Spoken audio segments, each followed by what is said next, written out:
All right, and welcome to the happy hour. It's the broadcasters happy hour, brought to you by Anheuser-Busch. I'm Steve Sparks, along with Todd Callis. DK, how are you, buddy? Doing really well, Sparky. It's good to see the team off to a good start on the road trip and rolling along despite a lot of injuries. Yeah, 3 out of 4 so far on this road trip, and we've got a special guest with us today, and it's Garrett Stubbs, one of the most exciting players on this Astros team. Garrett, thanks for joining us. Glad to be here. Thanks for having me.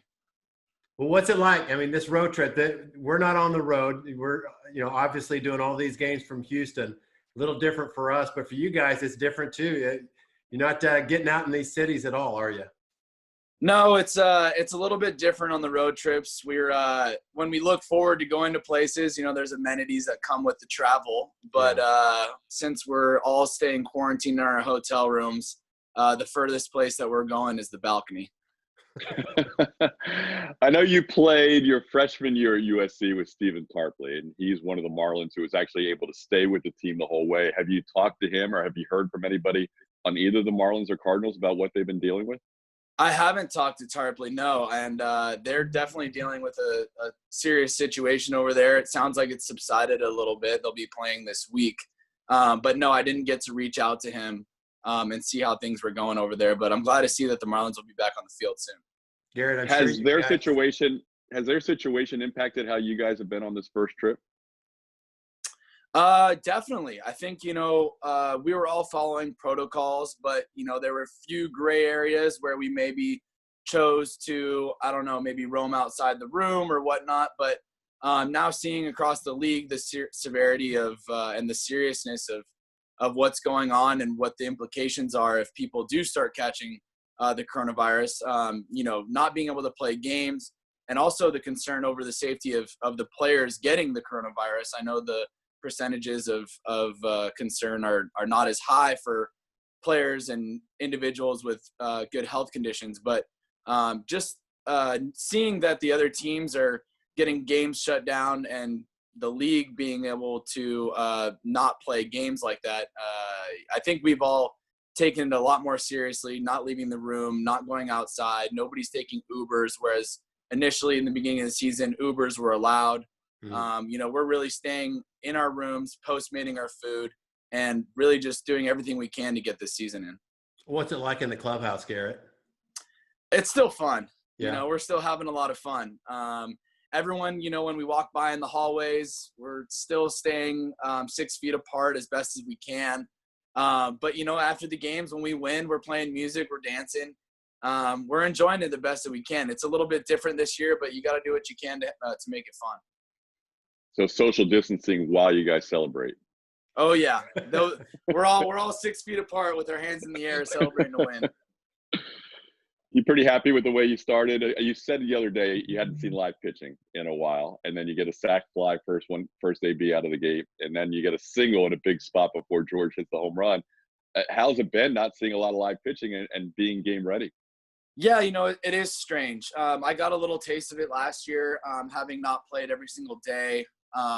So you do the best you can in the cages, just to stay ready for when that opportunity does come. So yeah, it's strange not seeing pitching. Seeing live pitching versus seeing a machine or batting practice is a whole lot different. So the coaches, the hitting coaches, that we all do the best we can to make sure that we're prepared. And so when that opportunity came, I was just glad that I could have a little bit of success and help the team. How many teammates, Garrett, do you have right now that you've never heard of before 2 weeks ago? Right? Yeah, Sanabria, Castellanos, some of these guys, I mean, they're coming out of the woodwork making their debuts. No doubt about it. And they're doing a great job, too. Yeah. It's fun to see them succeed at this level. Castellanos actually came up to AAA last year as like a fill-in and was there for a week or two and did really, really well. And I actually asked Mickey, I remember this last year, if he could stay on the team because he was doing so well and he was helping us win. And so now, fast forward a year later, to see him in the big leagues last night debut, just a really cool moment for him, I'm sure, and his family. And when we do get fans back in the future, it'll be like debut number 2 for him. When guys get their first big league wins, or in Scrub's case, the first big league save, there's a celebration, I would think. How about for a guy like Castellanos? Even though it wasn't a save, was there a little mini celebration for his first outing and getting to shake hands after that game against the Diamondbacks? Yeah, there is some recognition, I would say. The celebration is definitely limited right now. Normally we have some in-locker room stuff that happens when guys debut and all that, but we've had to dumb down those kinds of things this year just because of the social distancing and all that. So, but every single player who's debuted this year, they've gotten their special moment to say their piece in front of the team. And we appreciate their help. I remember debuting last year and being able to help the team. It's a feeling like no other. So it's fun to see them come up and be able to help us. And there's been a bunch of debuts. Tell me who stands out the most. Numbers wise, we think of Blake Taylor and Christian Javier. What about those two guys stick out to you? Those are the two guys that come to mind right off the top of the head. And to know the other guys are doing well too. And Blake Taylor and Christian Javier, Javi, to watch him start last night. He's a quiet kid, doesn't say much, very composed, mature. So to go out and see him do what he did last night was just awesome. And then Blake Taylor coming into bases loaded situations in Anaheim, getting big strikeouts, and to end the game in extra innings, that was huge. And, he's never done it at this level before. You see his stuff play during summer camp and spring training, but you just never know how it's going to go when it gets into an actual game situation. So it's fun to see him do really, really well, along with Javi and the rest of the guys.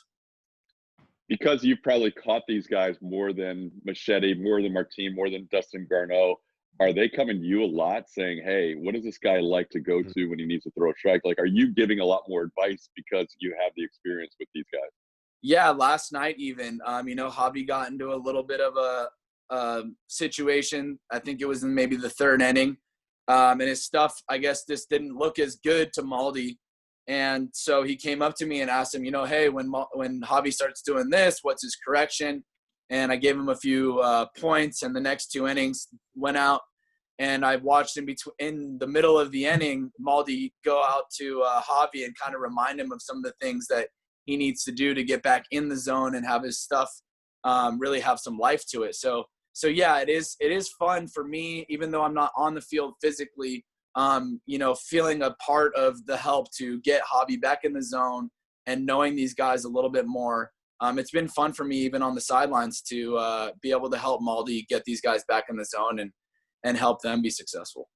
A big topic of conversation, Garrett, it's been the new extra inning rules, starting with the runner on second base, nobody out, and you've lived it for the last 2 or 3 years in the minor leagues. Put your manager's hat on for just a little bit and tell us what you got to think about and what you would recommend. Yeah, we have a great lineup. I think we're second in runs scored, maybe first after last night. I'm not sure. Yeah, there you go. So we have an unbelievable lineup. Guys can hit. And if I'm the manager of our team, I'm doing exactly what Dusty's doing, letting the boys hit. You got 3 chances to drive that run in. And with the guys on our lineup who not only can hit for average, but hit for power, you let those boys hit, and you either score 1 on a base hit or you score 2 with a homer. So our lineups, kind of fit for that. If I was the manager of another team, it might go a little bit differently. But, with our lineup, there's no reason to not let the guys swing away. Garrett, as you guys probably know, we're doing the games now off the monitors, and we're seeing some things that I normally wouldn't see during the course of a broadcast. And watching Martin last night, and without giving away trade secrets here, but it seems like you have to be so stealth this year more than ever because there's no fans to absorb some of the noises you make behind home plate when you set up. Is that something that's been a challenge for you guys when you try and set up one way and actually want to pitch in another spot? Yeah, I was just going to say, when you say watching the game on video, I was going to say you're probably hearing a lot more things than you normally don't hear either. Me and Dustin and a few other guys were having a conversation last night about some stuff and noticed the mic right there. And normally that stuff gets muffled. But, I don't think we necessarily think about it when we're on the field. And Maldi, he's so good back there. And whether there's cameras or microphones or whatnot, he's definitely playing the same game. He sets up late anyways, shows a good target. But yeah, it's funny, just the things that I say, swearing and whatnot, and then noticing that there's a mic there. It's like, well, they don't know that that's me saying that, but it's probably not great for a 6-year-old kid to hear that back home. So, it's been pretty funny noticing that the things that we say in the dugout can not only be heard by the guys across the way, but also from millions of people back home. Hey, Garrett, last thing from me. We really appreciate you being with us. What's your brother doing? Your brother's a catcher in the minor league system with the Astros. Full year off, man. That's tough for the minor leaguers. What's he doing right now? Yeah, man. I've just being able to watch my brother up close and personally, I really feel for the whole rest of the minor leagues. People don't really think about the rest of the guys who literally cannot play this year, let alone the guys in the 60-man pool who are just practicing over in Corpus. But yeah, my brother's been doing the best that he can. I think him, along with the rest of the minor leaguers, are working out. He's working out 4 times a week. Just staying fit, really keeping yourself occupied is the big thing. And he's been hitting twice a week. But it's just there's nobody's ever been in this situation before. Motivated.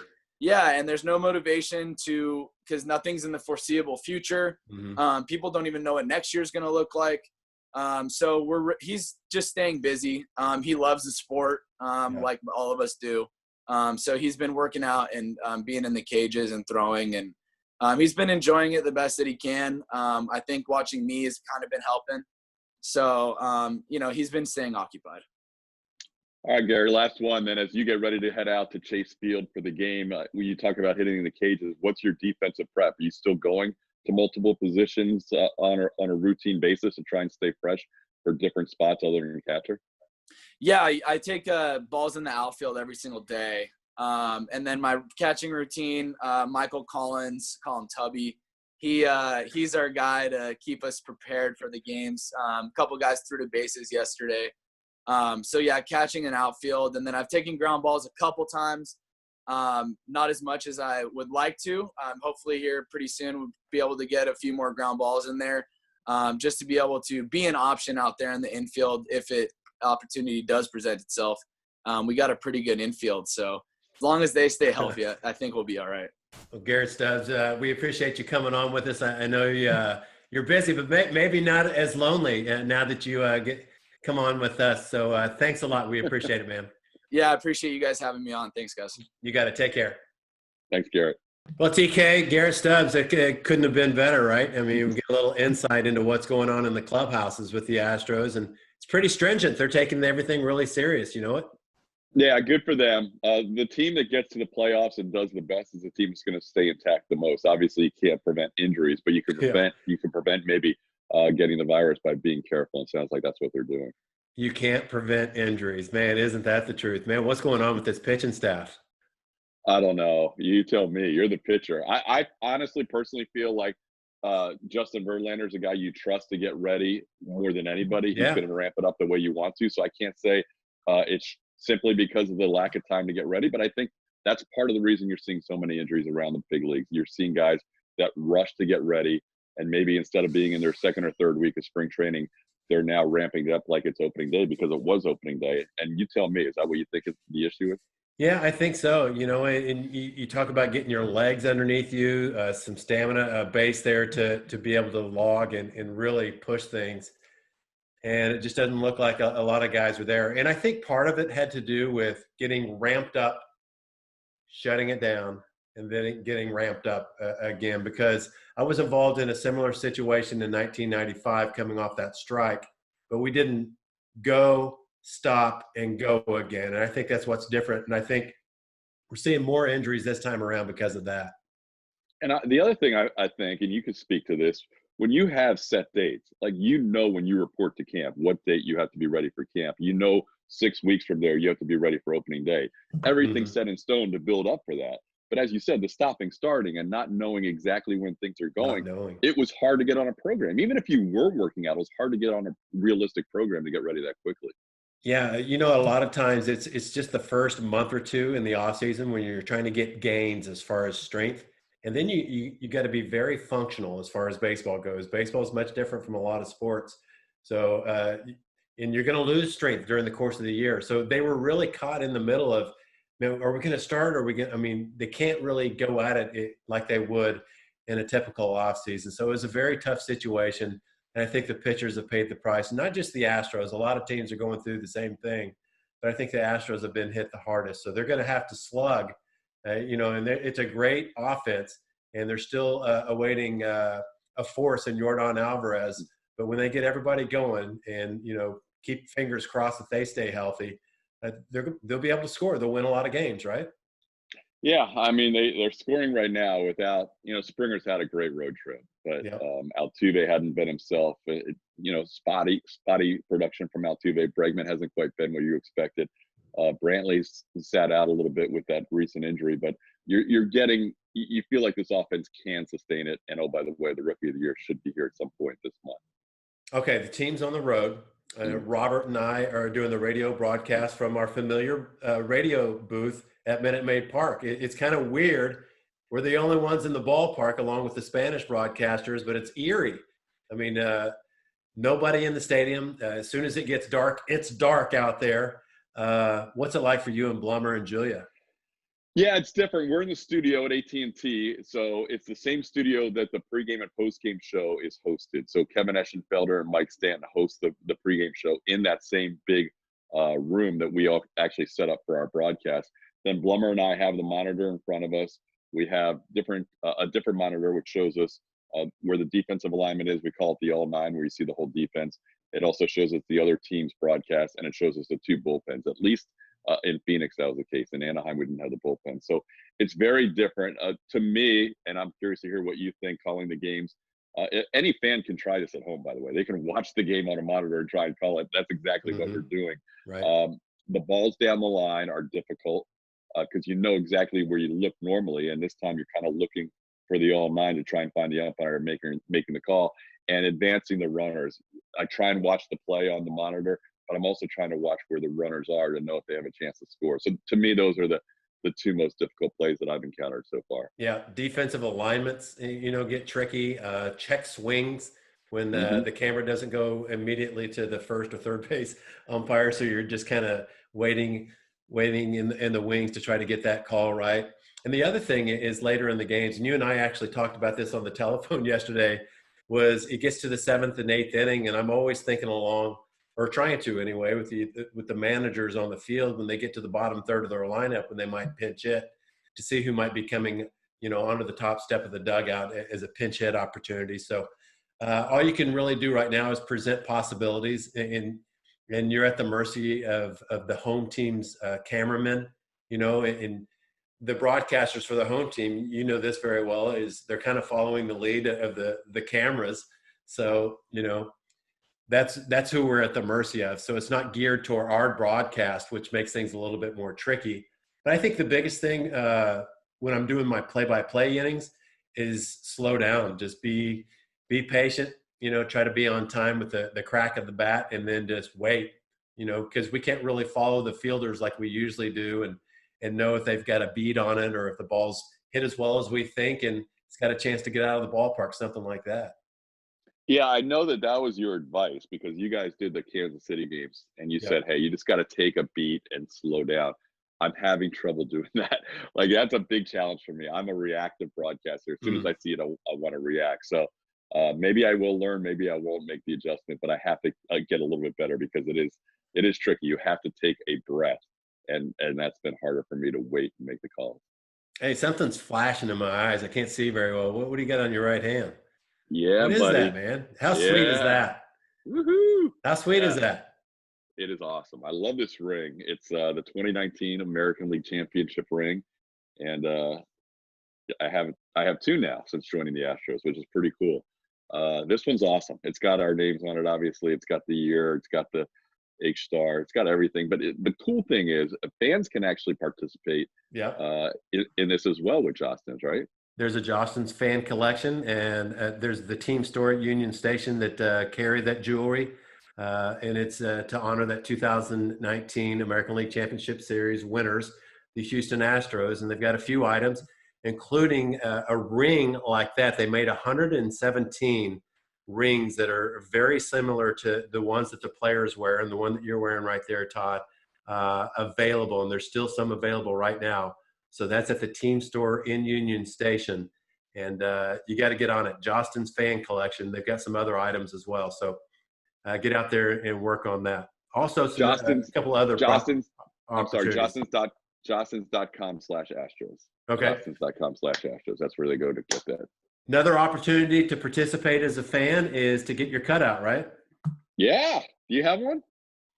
There is one of me. You know what? I did not send mine in yet, and they got one of me. I think in a clubhouse celebration. So I think I have my hat backwards and my eyes squinting with probably champagne dripping down my face. But I think I have a cutout somewhere, maybe in the Landry's Crawford box, somewhere like that. Knowing you, I would think you would have had like 5 profile pics sent in for that. I need to send. I'm going to send one in, but the fans can do it too. That's the cool thing. And Robert and I actually, we mentioned that we're doing the ball games for Minute Maid Park. Every day we go in, even with the team on the road, we're noticing right field, it's filling up. There's more and more cutouts every single day. And for $100 donation to the Astros Foundation, any fan can do that as well. They just send a smiling face. They send it in. It's a donation to the Astros Foundation, who does great things in the community. And not only that, you get it back at the end of the season. You get your cutout back. And you get the replica ring, the ALCS championship replica ring. And so that's astros.com/cutout. So those are the important websites to know. Sparky, we didn't know what was going to happen with this show. It's good to be back with you. Yep. We're going to try and do as many of these as possible. Obviously, we have less free time on our hands now than we did before, but we'll see what happens. Hopefully, we'll continue these on all the way through the season. We'll see what happens, and hopefully the Astros continue to play good ball, swing the bats, and we get a chance to watch a lot of young guys, and it's kind of exciting. We don't know who's going to come out on any given day, but man, these young guys aren't afraid, are they? Think about this. The guy that finished the game on Tuesday night, he's not on a spring training roster. Yeah. He's not a non-roster invitee. He's not anything. He's a backfield guy, and you're a backfield guy. You survey those backfields looking for the hidden gems. But he's a backfield guy, meaning he's a pure minor leaguer. Only time you see the light of day in a spring training game is if he's added as an emergency arm for a particular game. And here he is getting outs 25, 26, 27 of a major league game in the second week of the season. You can't make this stuff up. I saw a video, and you're talking about Humberto Castellanos. I saw a video of him about a month and a half ago. He was back in the Dominican trying to stay in shape. And he built his own mound in between his house and the house next door. And he just shoved some brown dirt with some bricks and hoisted up a mound. And for the rubber portion, the white portion that you see a rubber, he just raised a brick a little higher. So that's what he pushed off with his back foot. And he threw to his dad, who was sitting on a lawn chair next to a tree. So if it hit off a tree, it was going to clock his dad in the cabeza. But he was making it work. He found a little spot in between the houses. And good for Humberto Castellanos, man. He was ready. And he rise to the occasion. What a great story. That's awesome. And he threw strikes last night, or Tuesday night. He threw strikes. He's not scared. I love it, man. I love stories like that. Guys that get a chance to impact not only their lives, but their families' lives too, because they do. Yep. All right, Todd Callis and Steve Sparks, wishing everybody well. Stay safe out there. And we'll see you on the airwaves, right? We'll see you. Yeah. All right, Astros baseball. Take care.